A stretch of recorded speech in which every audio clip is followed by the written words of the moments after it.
ቤተሰቡ የንብረት ክፍፍል ሲያደርግ ሴትየዋ ያገኘችው የአባቷን አንድ ወታደራዊ ሜዳሊያ ብቻ የነበረ ሲሆን ወንድሟ ግን አባታቸው ጥሎት የሄደውን የ10 ሚሊዮን ዶላር ሀብት በሙሉ ወረሰ።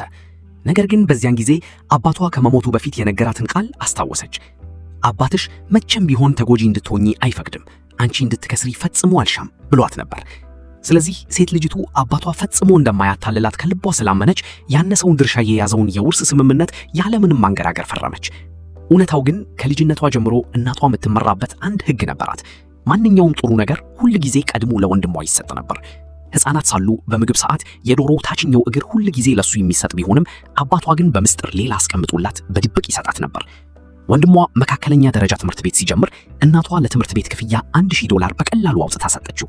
ነገር ግን የሷ ተራ ሲደርስ ሴት ልጅ ብዙ ትምህርት አያስፈልጋትም በማለት ያንን ያህል ገንዘብ ለመክፈል ፍቃደኛ አልሆነችም።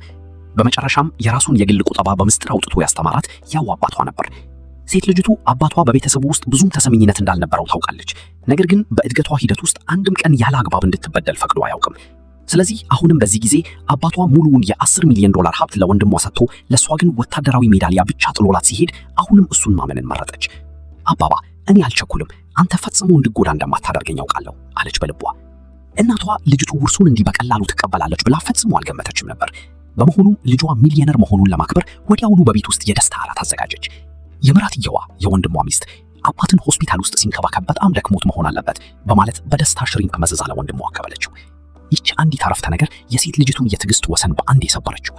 አባቷ ሆስፒታል በተኛበት በአንድ ሙሉ ዓመት ውስጥ ወንድሟ መጥቶ የጠየቀው 3 ጊዜ ብቻ እንደነበረ በቁጣ ተናገረች። በሄደበት ጊዜም ቢሆን ምንም አይነት እርዳታ ለማድረግ ፈቃደኛ አልነበረም። እሷ ግን በየቀኑ እየሰራች ስራ ስትወጣ ደግሞ ሌሊቱን ሙሉ አባቷን ስትንከባከብ ታድር ነበር። ወንድሟ የሕክምና ወጪዎችን እንኳን መክፈል ስላልፈለገ የአባታቸውን ሕክምና ለማስቀጠል ስትል ብቻ ከሰው $200,000 ለመበደር ተገድዳ ነበር። የእሷ ንግግር ወንድሟን ወዲያውኑ መውጫ አሳጣው። ነገር ግን እንደተለመደው እናታቸው እንደገና ከወንድሟ ጎን ቆመች። ወንድምሽ በዚህ ዓመት ያለ እረፍት ስራ ላይ ተጠምዶ ነበር። ታዲያ አባትሽን ለመንከባከብ ሲል ስራውን ይልቀቅ? ወንድምሽ በየቀኑ የሚሰራው ስራ አለው። ደሞስ ሴት ልጅ አባቷን ስትንከባከብ እሱ ትክክለኛ ነገር ነው አለች። ከዚያም መላው ቤተሰብ ልጅቱን በጣም ንፉግና አጉል ተከራካሪ ነሽ በማለት ወቅስ ጀመሩ።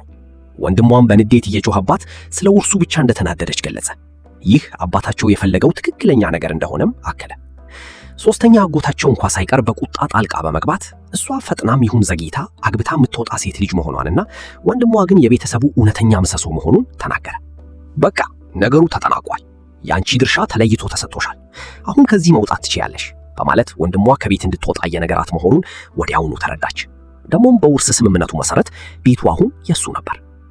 በዚህ መልኩ በከፍተኛ የተስፋ መቁረጥ ስሜት ከቤት ወጣች። ነገር ግን ወደ ተከራየችበት ትንሽ ክፍል ገና እንደተመለሰች እናቷ ሁሉንም ዕቃዎቿን መታ እንድትወስድ ካልሆነ ግን ሁሉንም ነገር ወደ ውጭ እንደሚጥሉት የሚገልጽ መልእክት ላከችላት። በፍጥነት ወደ ቤት ብትመለስም የቤቱ ቁልፎች ቀድሞውኑ ተቀይረው አገኘቻቸው። እናቷም ቁልፉን ቀይረነዋል፣ በሚቀጥለው ጊዜ ስትመጪ መጀመሪያ ማንኳኳትን አትርሺ፣ ወንድምሽ ሌቦች እንዳይገቡ ስለሰጋ ቁልፉን ቀይሮታል፣ ሂጂ ዕቃሽን በሙሉ ጠቅልለሽ ውሰጂ አለቻት። ልጅቱ ዕቃዎቿን ስትሰበስብ ምራቷ ልክ እንደ ባዕድ ሰው በጥርጣሬ በትኩረት ትከታተላት ነበር። ከገዛ ቤቷ ስትባረር የተመለከተች አንዲት የጎረቤት አክስት አባቷ በሕይወት ቢኖር ኖሮ እንዲህ እንድትበደል ፈጽሞ እንደማይፈቅድ ተናገረች። ነገር ግን ልጅቱ አሁንም የአባቷ ቃላት እውነት እንደሆኑ ታምን ነበር። ስለዚህ ዕቃዎቿን ወደ ተከራየችበት ክፍል ይዛ በመመለስ አባቷ የቷትን ወታደራዊ ሜዳሊያ በጥንቃቄ ማጽዳት ጀመረች። በዚያን ጊዜ ግን በሜዳሊያው ላይ ያሉት ብሎኖች ሆን ተብሎ እንዲላሉ የተደረጉ ይመስሉ ነበር። አባቷ ተጎጂ እንድትሆኒ አላደርግም በማለት ምን ማለቱ እንደነበረ ለማወቅ እየሞከረች ሳለ በድንገት ስልኳ በማይታወቅ ቁጥር ጠራ። የሻኦቻንግ ሊንግ ልጅ ነሽ አይደል? ስሜ ጆ ይባላል። እኔ አባትሽ ከመሞቱ በፊት ከነበሩት የድሮ የጦር ጓደኞቹ አንዱ ነኝ። እሱ ከመሞቱ በፊት እሱ ከሌለ በኋላ አንቺን እንዳገኝሽ ጠይቆኝ ነበር። ለአንቺ በጣም አስፈላጊ ነገር ጥሎልሻል፣ እንዲሁም ፍንጩን በወታደራዊ ሜዳሊያ ውስጥ እንደምታገኝም ነግሮኛል አላት።